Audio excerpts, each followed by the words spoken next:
ऋषि मुनियों के सामने। नासा को अभी बहुत खोज चीज समझनी है। अभी राजन भाई ने बताया कि हमारे शास्त्रों में हमारे ऋषि मुनियों ने जो वैज्ञानिक थे और महावैज्ञानिक भी थे, उन्होंने बता दिया था कि शुक्ल पक्ष और कृष्ण पक्ष 15 दिन, हमारा जो एक और दिन रात होता है वहाँ 15 दिन और 15 रात होती है। ये शुक्ल पक्ष और कृष्ण पक्ष के रूप में बता दिया। फर्क सिर्फ क्या है कि ये जो सब वैज्ञानिक बातें हैं हमारे ऋषि मुनियों ने धार्मिक संकेतों में धर्म से जोड़कर बताई। उसकी भाषा धार्मिक है, उनकी भाषा गणितीय है। थोड़ा सा फर्क यही है, क्योंकि गणित एक जटिल चीज है, वो हम समझना, सूत्रों को समझना मुश्किल होता है। इसलिए हमारे ऋषि मुनियों ने उन सारी वैज्ञानिक बातों को धार्मिक भाषा में हमारे समक्ष प्रस्तुत किया। तो ये बात चल रही थी कुंडली की, तो हमारे पास सबसे बड़ा सोर्स कुंडली का, जैसा कि मैंने बताया, वाल्मीकि रामायण है और वहीं से उद्धृत करके रामचरितमानस में आता है।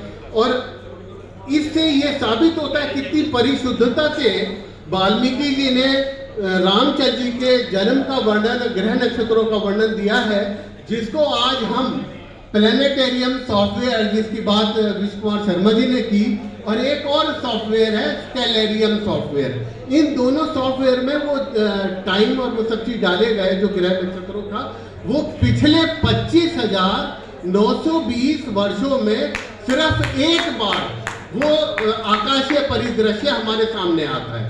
और 25,920 साल में अगर वो नक्षत्र सितारे एक ही बार परिदृश्य बन रहा है, तो इससे सिद्ध होता है कि हमारे ऋषि मुनि या के वाल्मीकि जी ने कितने बड़े खगोल शास्त्री थे, और साथ के साथ ज्योतिषीय ग्रह नक्षत्रों का कितना ज्ञान था कि वो उसका इतनी सटीकता से वर्णन किया कि आज के विज्ञान के सॉफ्टवेयर में भी वो परिदृश्य हमें उपलब्ध हो जाता है। और न केवल रामचंद्र जी की, हम लक्ष्मण जी की, भरत जी की और शत्रुघ्न की कुंडली भी अपने उन सॉफ्टवेयर के जरिए बना सकेंगे।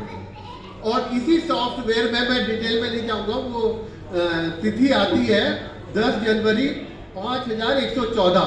ये प्लेनेटेरियम गोल्ड के हिसाब से आती है, बट स्टेलेरियम गोल्ड में 40-41 दिन का फर्क है। वो फर्क इसलिए उसके हिसाब से तिथि आती है फरवरी में।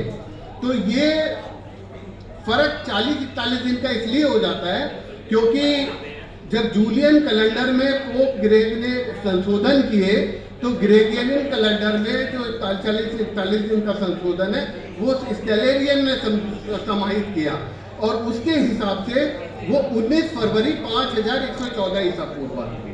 और उसी सॉफ्टवेयर से ये सारे ग्रह स्थिति निर्धारित होती है, प्रूव होती है। बट वहाँ पे हमें बुध की स्थिति मिल जाती है। बुध वहाँ हमें मीन राशि में शुक्र के साथ मिलता है, तो बुध वहाँ नीच का हो जाता है, नीच योग बनता है, शुक्र के उच्च राशि के में 9वें भाव में है। तो ये हमारे को स्टेलेरियम गोल्ड के थ्रू मिला है। और मैं थोड़ा कहना चाहता हूँ, भगवान जब भी अवतरित होते हैं तो वो अपने ही बनाए हुए नियमों का पालन करते हैं, जिससे न केवल शास्त्र की मर्यादा बनी होती है, बल्कि लोक व्यवहार में भी अति उत्तम आचरण स्थापित होता है। और इसी वजह से भगवान राम के लग्न में उच्च के बृहस्पति और चंद्रमा होने की वजह से वो मर्यादा पुरुषोत्तम राम है।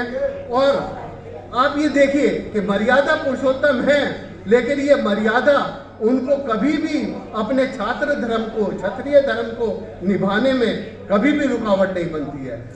मंगल के प्रभाव की वजह से वो अपने क्षत्रिय धर्म का, छत्र तेज का पूरा प्रभाव दिखाते हैं, मर्यादा होने के बावजूद भी मर्यादा में रहकर। इसी प्रकार चतुर्थेश शुक्र नवम में उच्च का है, और उनके पिता महाराजा दशरथ का हमें पता है कि महल और उनका जो आवास है वो कितना विशाल और अच्छा, अति उत्तम है। और उसका वर्णन हमें वाल्मीकि रामायण में इस प्रकार मिलता है, कपाट तोरणवंती तु विविक्ताम ब्रायणाम सर्वांतरे तु बदी भूषिताम सर्व शिल्प भी। वह पूरी बड़े बड़े फाटकों और किवाड़ों से सुशोभित थी। उसके भीतर पृथक पृथक, मतलब कहने का मतलब ये है कि विशाल अट्टालिकाएं भवन के मालिक थे। ये शनि की उच्चता के कारण था, क्योंकि वो नवम में, जो उसकी राशि शुक्र उच्च की नवम में बैठ गई, तो पिता के महल और घर, सुख संपदा सब, और उनको खुद को भी सुख संपदा समृद्धि मिली। लेकिन यही शनि चतुर्थ में बैठकर जहाँ उच्च का होकर सुख संपदा दे रहा है, सूर्य और शनि आपस में मारक दृष्टि कह दें या शत्रु दृष्टियाँ कह दें, तो यही शनि उनको माता से वियोग भी कराता है, तो सुख संपत्ति से वियोग भी कराता है। और नवम में कुछ विद्वान, यहाँ मैं थोड़ी चर्चा ये भी करूँगा, राहु केतु को कुछ विद्वान यहाँ पर तृतीय और नवम में मानते हैं, और सप्तम में मंगल होने की वजह से स्त्री वियोग बताया गया है। उसके साथ साथ कुछ विद्वानों का ऐसा भी मानना है कि शुक्र केतु के साथ, शुक्र स्त्री का कारक ग्रह है, केतु के साथ स्थित होने की वजह से स्त्री पीड़ा भी वो उसे सिद्ध होती है।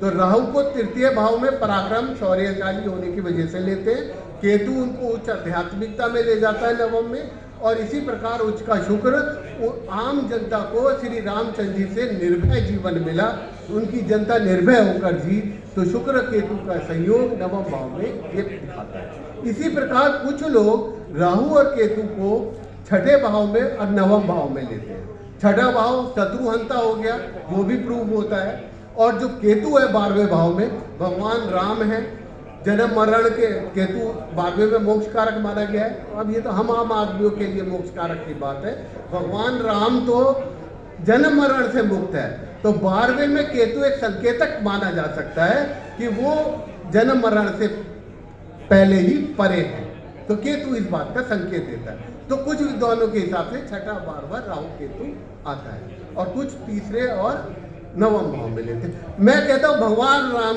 ने जो ये जीवन जिया, मेरा मानना है कि वो जब अवतार लेते हैं तो वो किसी उद्देश्य के लिए लेते हैं। उनको न केवल समाज में वो उस काल